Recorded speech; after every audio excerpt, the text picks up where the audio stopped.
सूरत अल-बक़रा आयत नंबर 165। अऊज़ु बिल्लाहि मिनश्शैतानिर्रजीम। बिस्मिल्लाहिर्रहमानिर्रहीम। व मिनन्नासि मन यत्तखिज़ु मिन दूनिल्लाहि अंदादन युहिब्बूनहुम कहुब्बिल्लाह वल्लज़ीन आमनू अशद्दु हुब्बन लिल्लाह वलौ यरल्लज़ीन ज़लमू इज़ यरौनल अज़ाब अन्नल क़ुव्वता लिल्लाहि जमीअन वअन्नल्लाह शदीदुल अज़ाब। सदक़ल्लाहुल अज़ीम।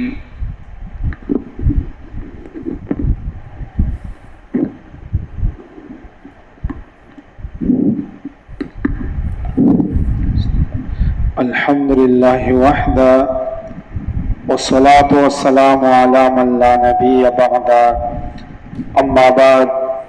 क़ाल अल्लाहु तआला फी महकमि किताबिही अऊज़ु बिल्लाहि मिनश्शैतानिर रजीम। बिस्मिल्लाहिर रहमानिर रहीम। व मिनन्नासि मन यत्तखिज़ु मिन दूनिल्लाहि अंदादन युहिब्बूनहुम कहुब्बिल्लाह इला आखिरिल आया। रों د دین مخکې الله تعالی دلایل ذکر کړه چې ګوره دا کائنات الله تعالی ما پیدا کړی دی،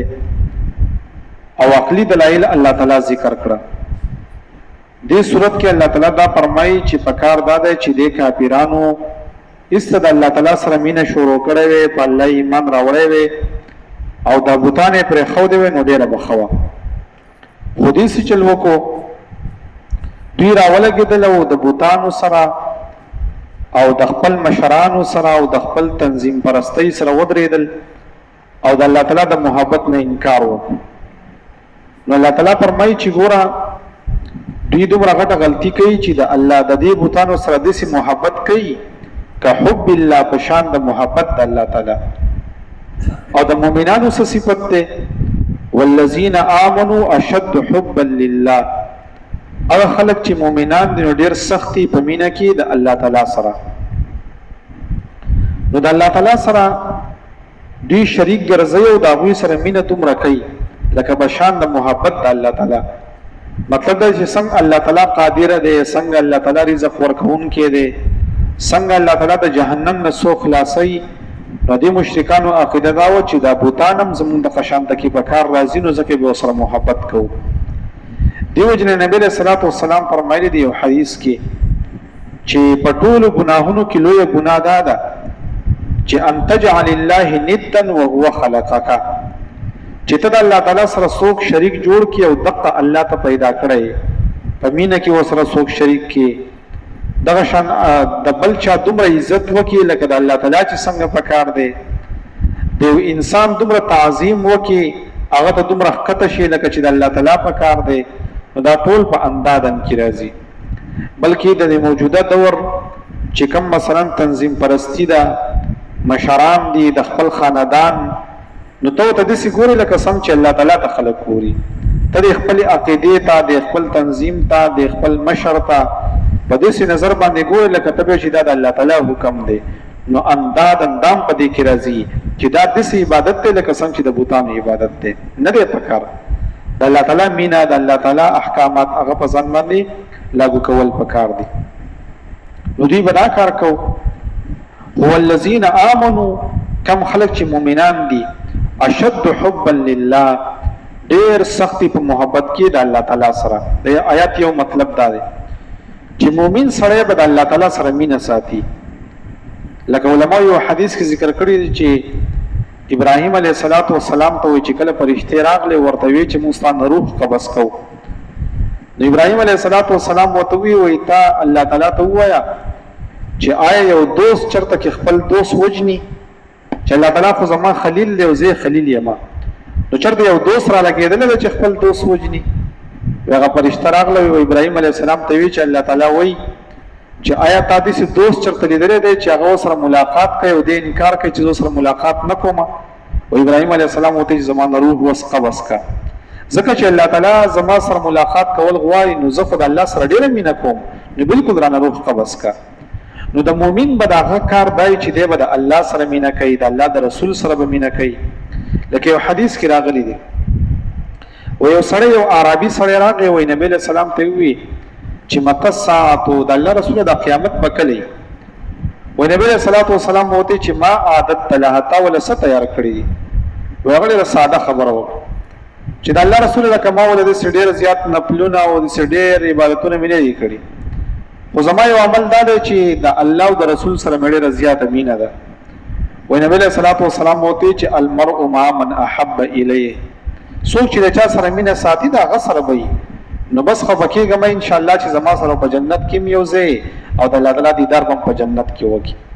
نو د مؤمن سړی صفت دا دی چې که حب يحبونهم اشد حبا لله د الله تعالی سره ډیر زیات مینه کوي علماء چې اصل کې دا محبت چې کوم دی او دا مینه نو د دې ډیر اقسام دي لکه یو دا دی چې یو محبت په معنی د شفقت باندې دی چې څوک د چا سره مینه کوي خدا وسره شفقت به کوي نرمي به کوي لکه دا محبت جایز دی او په دې کې ثواب دی لکه انسان چې د ماشومان سره مینه کوي نو دا مینه اصل کې شفقت دی او پیغمبر علیه الصلاۃ والسلام یو ځل حضرت حسن او حضرت حسین خپلول و اقرا ابن حابس دی او صحابي دی او هغه ته چې د الله رسول زمان لس بچی دي خدا اوس پر مخبل بچی خپل کړي نه و نبی له سلام وته چې الله تعالی ستاسو رسولنا رحم ويسته نو زده سره سو کوم مطلب دا دی چې د ماشومان سره مینه کول د عبادت دی نو دا محبت دی خدای عبادت دی یو دویم محبت الاخوه الدینیه د انسان چې کم دینی روري لکه عام متقی انسان دی دینی انسان دی او ستاسو سره محبت دی نو په دې محبت کې ډېر زیات ثواب دی نبی صلی الله علیه وسلم یو حدیث کې فرمایلی دی چې لا تصاحب الا مؤمنا تا ملګرتیا مکو مگر د مؤمن سړي سره وکا او ولا یاکل طعامک الا تقی او چې خوراک پچا باندې کې خرچه بچا باندې کې په متقی انسان باندې وکا نو دا د الله تعالی د مینې نه خدا نو ګوره چې د چا سره ته محبت کې یو عام انسان دی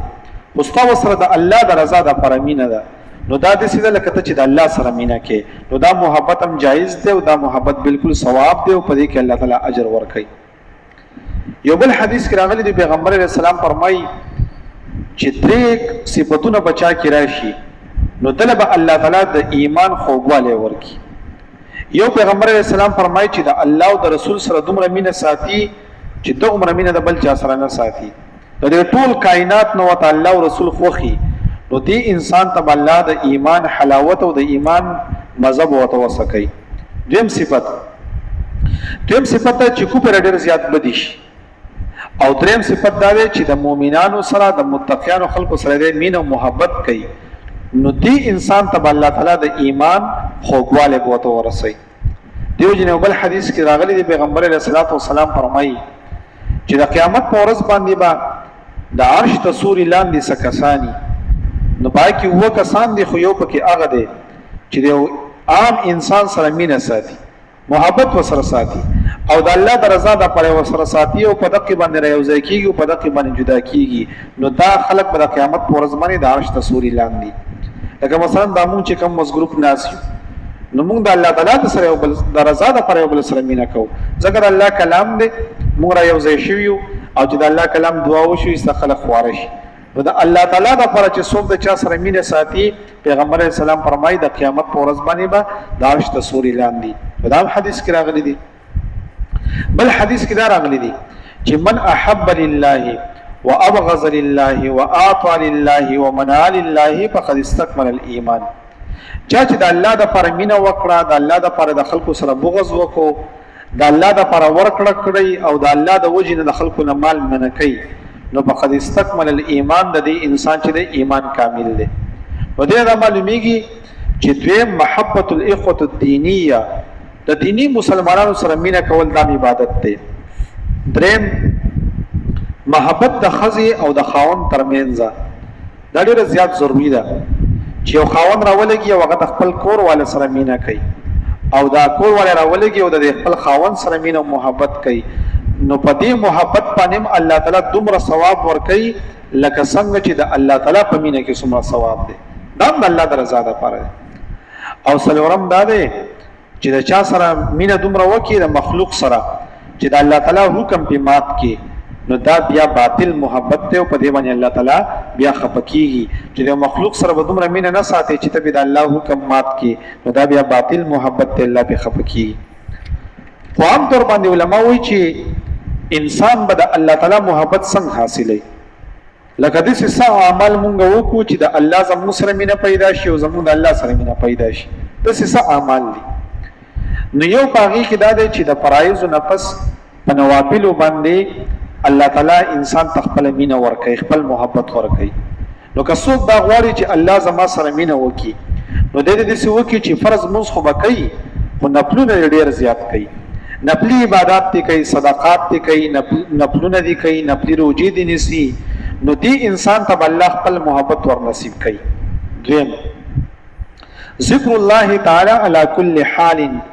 بلسان والقلب والعمل والحال. د الله تعالی ذکر کول په ژبه باندې، په زړه باندې، په خپل په هر حال کې، په عمل باندې خپل عمل داسې جوړ کړه د الله د رضا دپاره، نو دا انسان چې څوک د الله تعالی ذکر کوي الله به خپل محبت نصیب کوي. دریم ایثار محابه علی محابک عند غلبات الهوا. چې کله په انسان باندې شهوت غالب شي او دې په دغه ټیم کې وایي چې رضا د نفس خبره نه منم، زه د الله تعالی حکم منم، څوک چې د خپل نفس خلاف چلیږي الله تعالی به د خپل محبت ور نصیب کوي. څلورم مطالعه القلب اسمائه و صفاته. د الله تعالی په نومونو او د الله په صفاتونو کې سوچ کول. لکه انسان دا سوچ کوي چې ګور الله تعالی عالم دی، الله تعالی قدیر دی، الله تعالی ناصر دی، الله تعالی رزاق دی، او په دې کې سوچ کوي، نو دی انسان ته الله تعالی خپل محبت ور نصیب کوي. پنځم مشاهده بره و احسانه.